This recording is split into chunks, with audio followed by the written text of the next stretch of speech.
Hey everybody, my name is Brian and this is Legacy Escape Box, and today we are here with Abby, who is owner of Kwest Club near San Antonio, Texas, and Abby is an escape room owner. So thank you so much for being here today. I am super pumped to talk to you.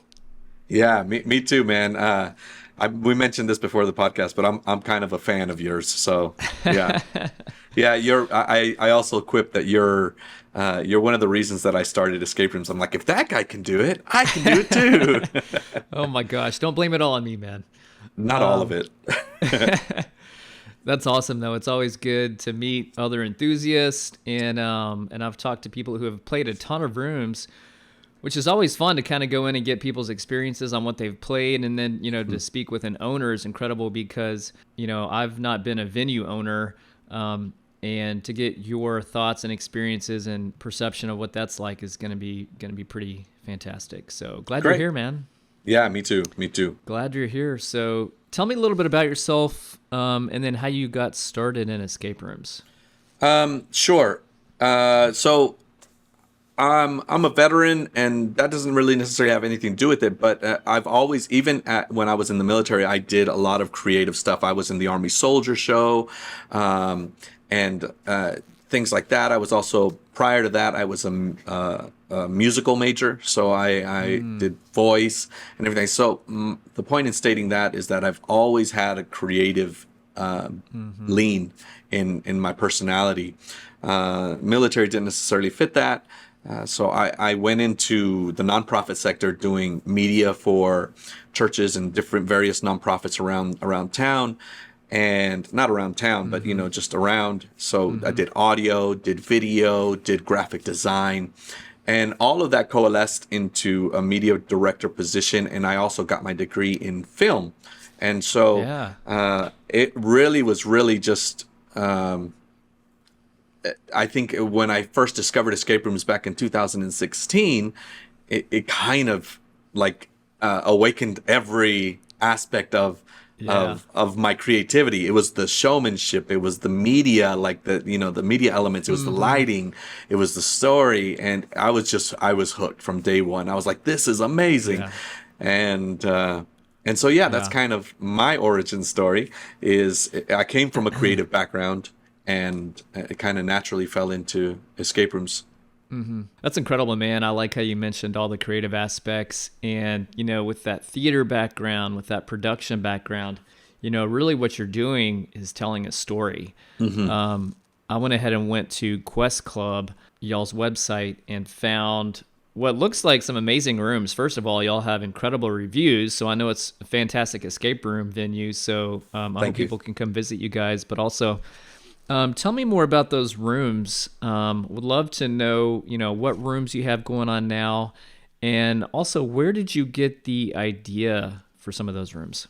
Okay, so I started the journey of doing the business in 2021 after some conversations with family, and thinking, you know what, I could really do this. And so, but I wanted to do it differently. But I also still wanted it to be profitable, because you're going into business ultimately, right?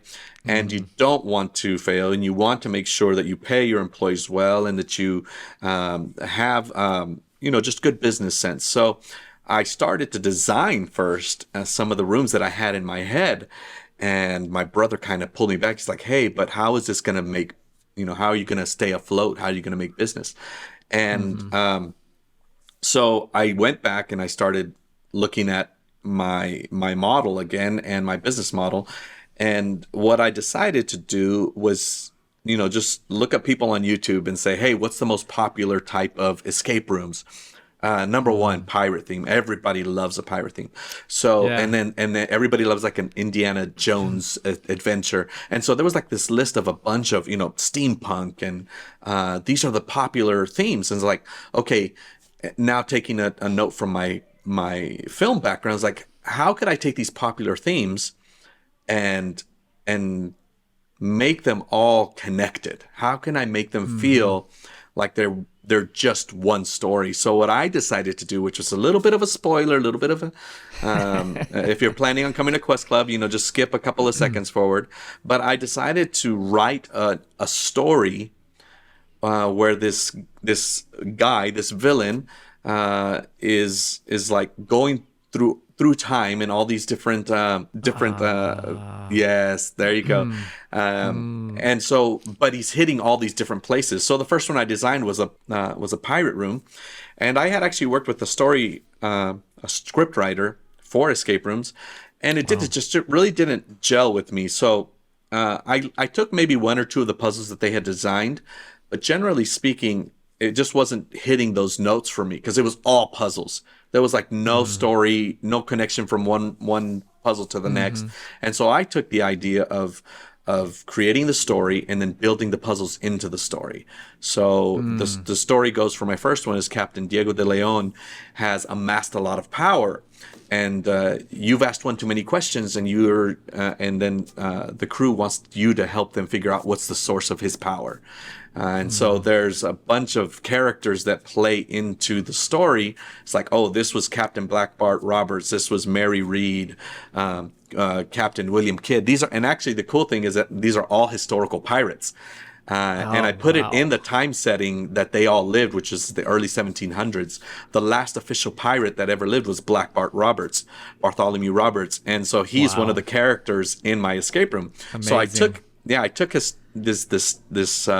this idea, and I incorporated some historicity for it, and made this room that these guys are trying to figure out how did he do this.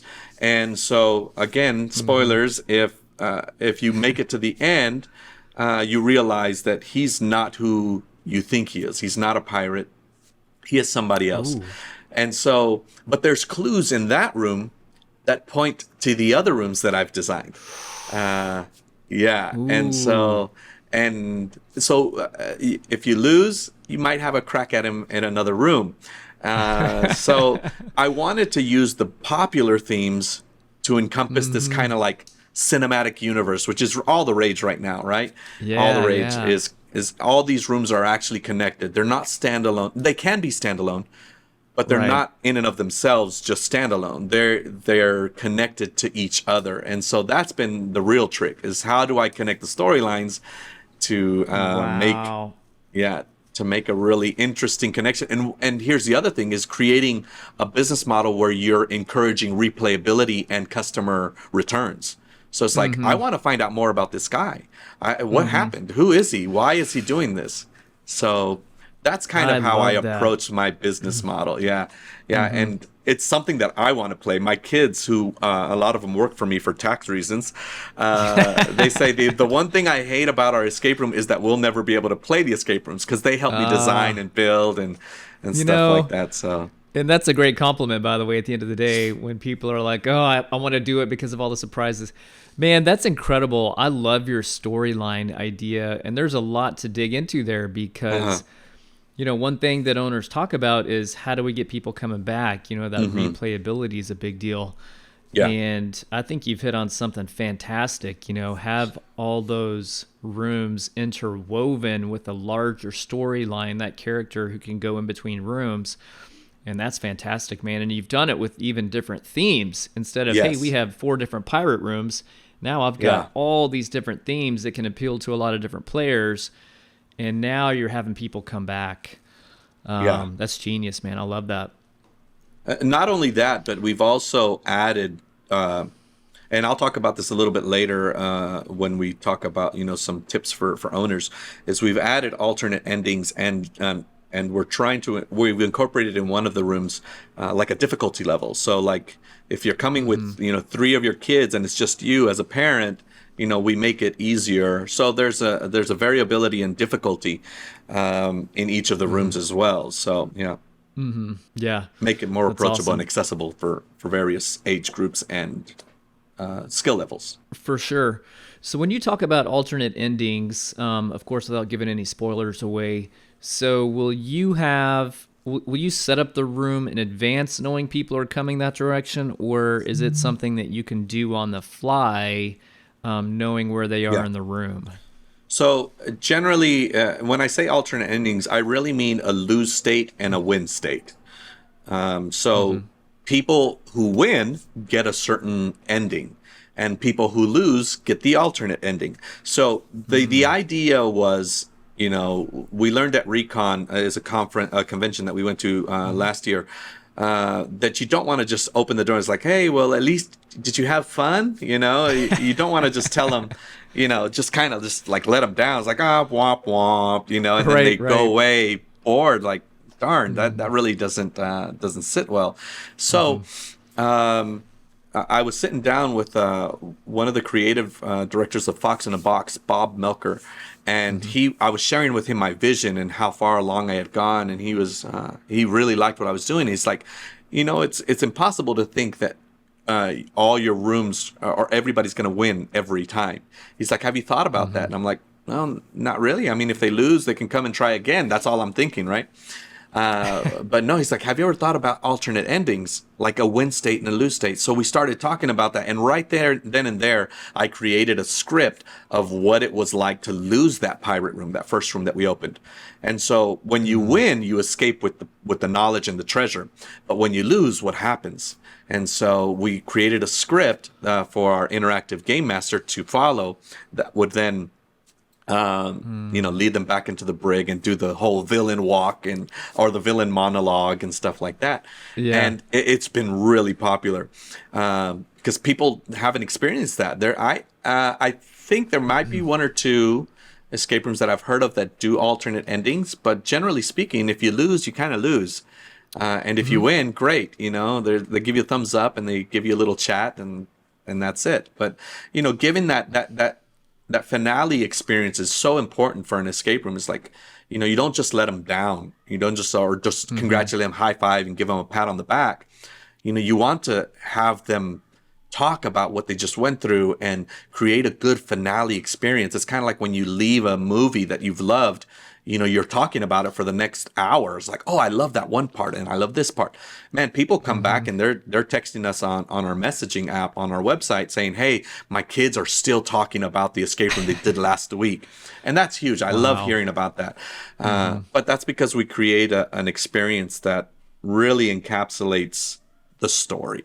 And so they feel like they were part of something that was bigger than just a simple escape room. Which is not bad for a business model, but we wanted to go a little bit further. Yeah, that's amazing. Yeah, the dual endings is huge. What a big deal. And then you talked a lot about storyline. And I'm sure we've all been in escape rooms where, like you said, it's puzzle, puzzle, puzzle, and there's no story. But for you, having put all that forethought into a room where you really want to drive that storyline is a big deal because at the end of the day, we remember, the good times and the bad times. We remember how things made us felt, right? When people talk about branding, they don't think about the logo. They look at the logo and then also talk about how did it make me feel. And so as a designer and owner, when you're doing that, to have that immersion for people in that storyline, that's why people are still talking about it a week later. Yeah. And they're always going to remember that. Yeah. I know a lot of us can remember escape rooms that we did years ago because of the way it made us feel. And so, man, you're doing that right. Yeah, that's the goal. And the reason that we went that way and that we started to shift our thinking business wise from just a standard, okay, this is the theme, this is a Jumanji theme, or this is a, steampunk or whatever, is the best room that we ever lost, my wife and I, was a room up in Dallas, and it was called Fallout, and it was based on the game, and it was made for like up to 10 people, and we were short like 3 people. We needed like 3 more people. There was just so many puzzles in there. But the game master was interacting with us the whole time. It's like, oh, watch out, there's crawlers coming, or there's this and that. And then we're like, and the whole time, they were just helping us just in the room. Now, granted, some people don't like any help. I understand that, but we were very shorthanded, but we had such a great time because the game master was in there with us, and helping us and nudging us in the right direction. So we said, that was a really great model to emulate. Was make them feel like even though we're gonna lose, we still win because we had a great time. I still remember that. I remember that whole room, how we how we solved puzzles and how they clued us, things like that. I'm like, this is the way you got to do it. And it was really good. Mm-hmm. I wish I could remember the name of the company. I just know the room was called Fallout. It was a Yeah. really great one. Yeah. Up there by Plano. Yeah. So it might up there close to you. Okay. Yeah, I'm on the Fort Worth side, but I've done some rooms in Dallas and in that area too. So when you got started, always want to know, how many escape rooms have you played? Do you kind of have a general idea of the venues you've gone into, kind of what number you're at this point? Yeah, I was trying to count, and I know Morty, the Morty app tracks it, but the Morty app doesn't track. And I remember listening to one of your former guests. They count the online ones, and so do I. I Yeah, count them, absolutely. Yeah, and me too. I count the virtual reality ones too, because I also have a virtual reality venue. And so just in that alone, there's 20 right there, just with the platforms that we have. They're just amazing. But I want to say there's somewhere in the vicinity of about 80 to 100. It's not a lot compared Yeah. to some enthusiasts, but it's enough to know that I love them. And I really haven't played a whole Yeah. lot in the last 2 years because all of my money has been diverted to the business. But hopefully Right. that'll change pretty soon once we open our third and fourth rooms. Yeah. So around, mean- I'd say around 80. Yeah, no, I mean that's a huge number. That's a huge number, because as an owner, I guess you have people who come in and play one or two or three rooms as a general population, I guess we could say, and then some enthusiasts and people who go out there and play triple digit numbers. Yeah. I guess that's going to be someone who's obviously they play a lot, but that's not the majority of the people who come into your room. They don't play Yeah. 300 rooms. Yeah, and it's really interesting because as an owner, when they walk in and the receptionist is like, "Hey," you ask them, "Have you played escape rooms before?" Like, "Oh yeah, we love them. We've played 6." And I was like, "All right," and they think they're an enthusiast, and that's okay, that's cool, and everybody has a different experience with them, but I think that just that's a whole other aspect, just of business common courtesy and just like, all right, good job, good for you.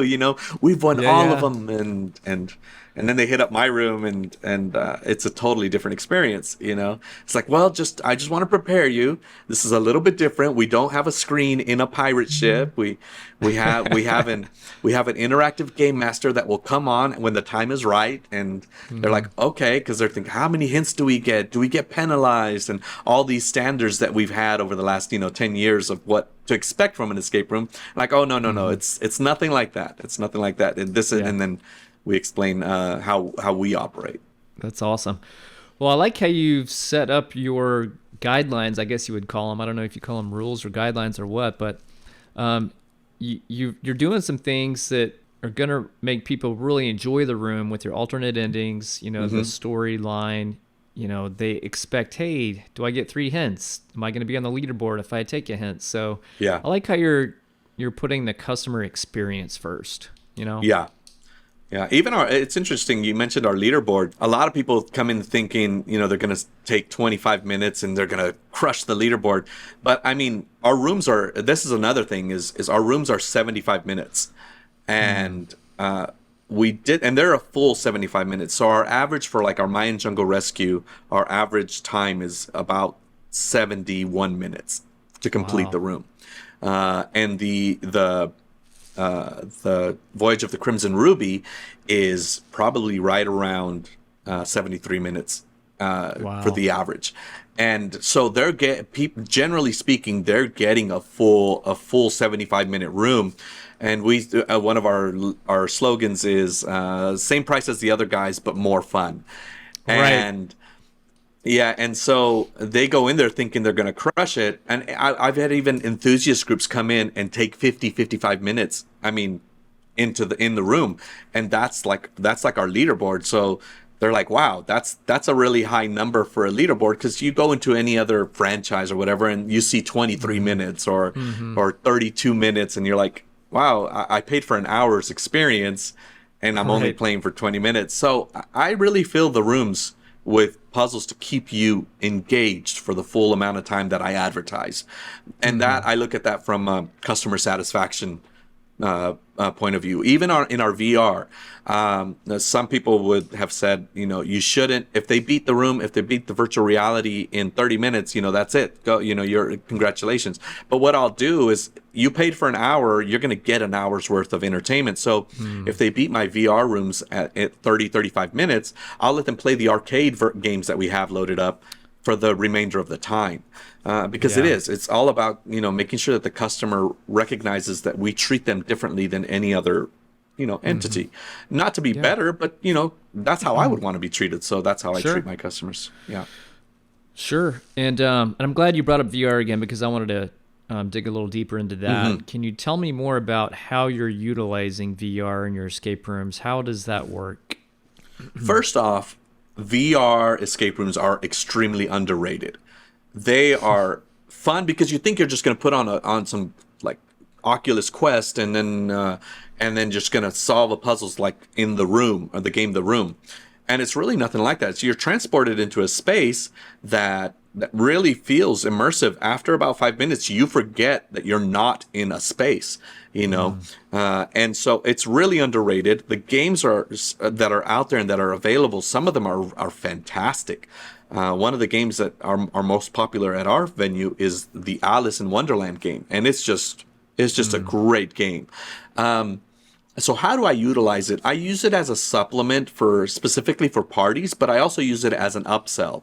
As people get done with our 2 rooms or whatever, and they're like, okay, well, we can't wait till you open up your 3rd room. I'm like, but have you tried this? I'm like, really, try it. And I guarantee you, if you don't like it, well, I'll give you, I don't say I give you your money back, but if you don't like it, I'll do something for you. Again, back to that customer experience. But yeah, I use it as a supplement, as an upsell. A bunch of the parties that we book at our location, because we have a very large venue. It's about 6,400 square feet. We have a kitchenette and a party area. A lot of the parties go in there, and it's really, really fun. So that's kind of how I use it and how I incorporate it into the business model. It doesn't necessarily tie in like some of the other rooms do to each other, but it is there as an alternative for people that just want to try something different. Yeah. Well, you mentioned your Alice room. Can you tell me a little bit more about that one? You have VR in that room? Yeah. So, let me rephrase it. The game Alice is part of the virtual reality escape rooms that I offer. Gotcha. So the platform, it's called RVVR. They have somewhere in the vicinity of like 15 escape rooms, and they have a pricing model that we adhere to, and then we charge our customers accordingly. So the Alice in Wonderland is like a fantasy game, but they also have games like House of Fear, which is a horror game, horror genre. They have a military one called Mission Sigma. Just a whole bunch of different variety.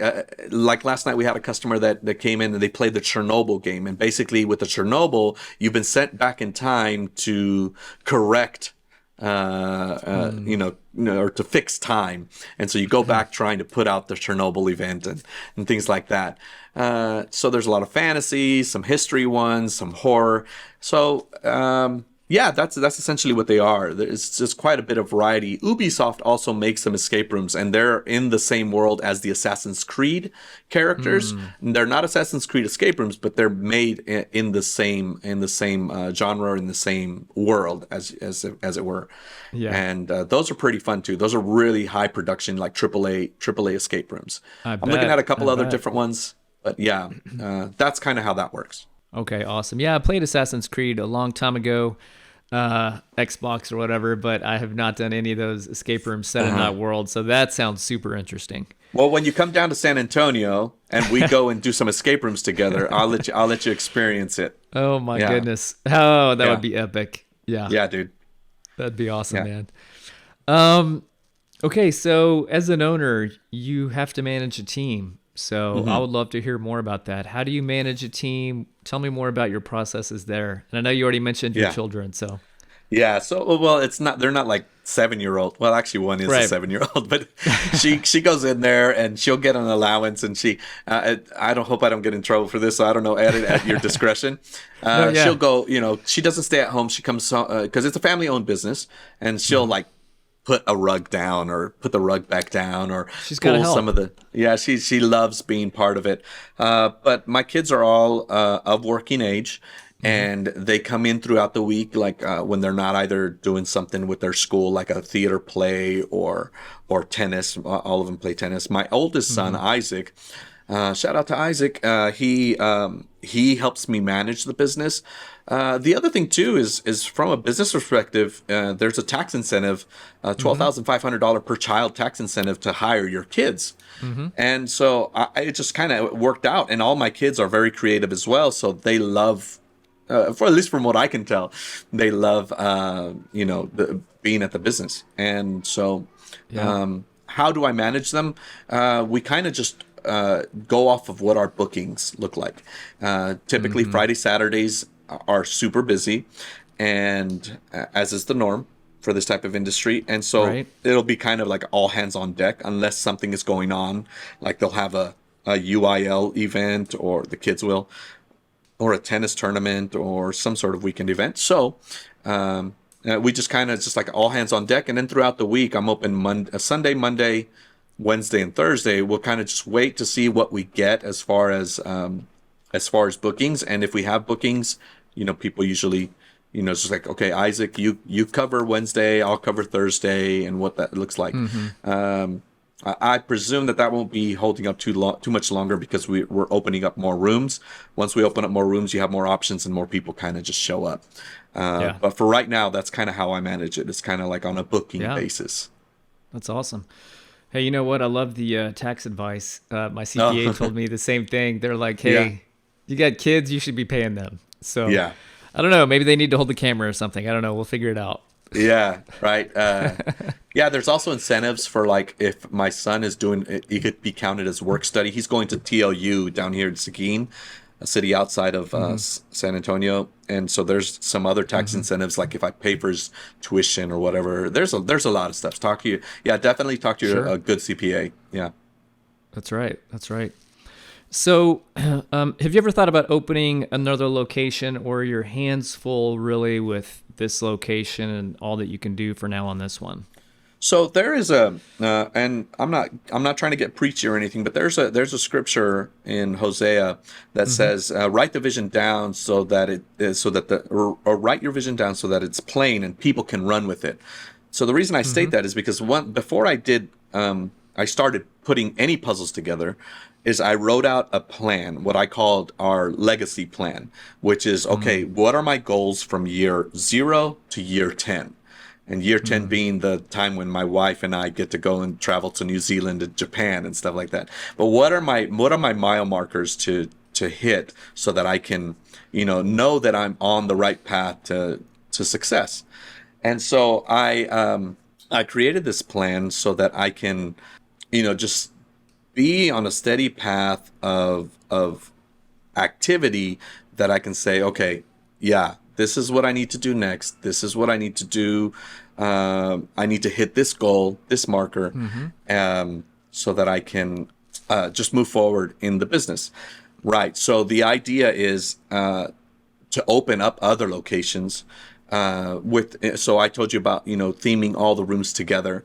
I do have some future plans around the 6 and the 7 year mark to open locations in downtown San Antonio, and one in New Braunfels. The New Braunfels one Yeah. would be more like all three rooms that are all horror based, and Mm. then and the San Antonio one, obviously a very huge Latino community, would be Hmm. to open up some games that focus, like one would focus around Dia de los Muertos, and the other one would Hmm. focus on, which is a Mexican holiday, and Hmm. the other one would focus on like Aztec culture. And it would Mm. be very, genre specific, because of the culture that is attracted to, San Antonio for tourism and things Sure. like that. So yes, I do have that plan. It's down my legacy path about the 5 year Hmm. mark. So that's Yeah. that's the hope. Man, those are great ideas. I love that. That shows a lot of forethought. Yeah, that plan is important. So, what advice would you give to other people who do what you do? And I know that's a big question. Yeah. It is a big question. I think the biggest one is network and stay connected to other owners. That's the big Mm, one. Be involved in the forums, get on the discords, and stay connected to other people, because a lot of the ideas that I have aren't just coming from, some random quantum space in my brain. They come because I put together ideas from several other people that have great ideas, and I share. So networking and staying connected is huge. The mantra is no one is an island unto themselves. The easiest mhm, way to fail is to think that you're the only one doing things. And so mhm. I think that's the key to succeeding in the business. I'm friends with a lot of business owners, and I talk to them even just to say hello, not just to seek advice, and not taking advantage or exploit that relationship, but really just forming a bond with other owners, and other people such as yourself, other influencers, and Mhm. and staying connected Mhm. with those people. I think that's important. That's the biggest thing that I would say. That's great, man. And there's a lot of people to connect with. There's conventions, of course. There's all those groups Uh-huh. you mentioned.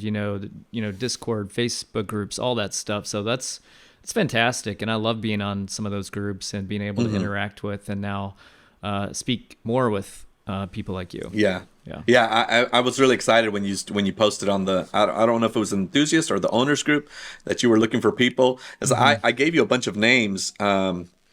I appreciate that I was asked as well, but there's so many people that are so knowledgeable, and I think Hmm. staying connected and sharing that wealth of knowledge just makes the industry so much better. And we're still a fledgling Absolutely. industry here in the United States.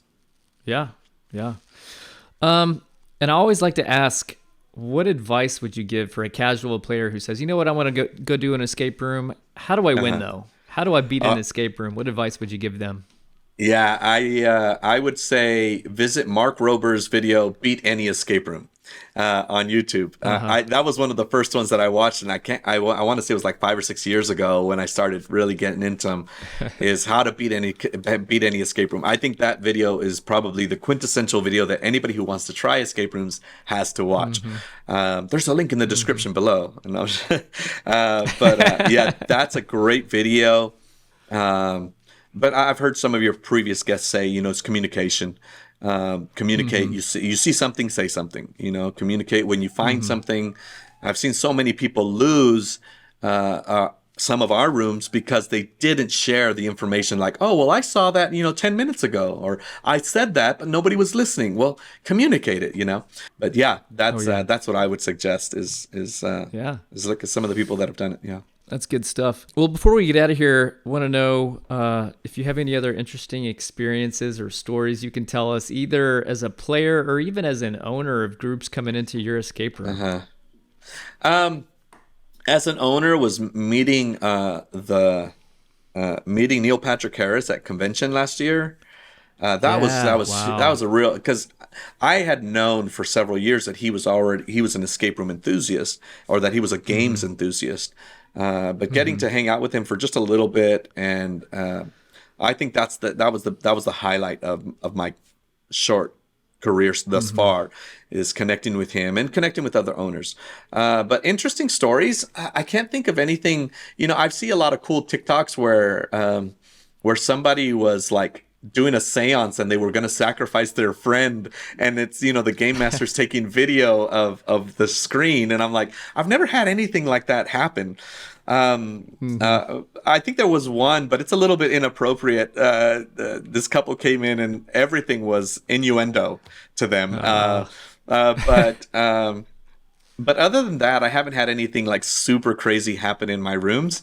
mm-hmm. But as far as my career and interesting experiences, is meeting PG Law, and David and Lisa Spira and Neil Patrick Harris, and Sure. getting connected with those kind of people was just super fun. It was really nice. And Mm-hmm. some of the friends that I've met there, Scott Levy, Rachel Arpin, Brenda Looper, Bob Melker, things like that. Those guys are just a awesome resource to just hook up Mm-hmm. with. And whenever I visit, Ohio, or I have friends that I can just connect with, and we're like-minded. So as far as anything super interesting, anything beyond that, I haven't yet experienced.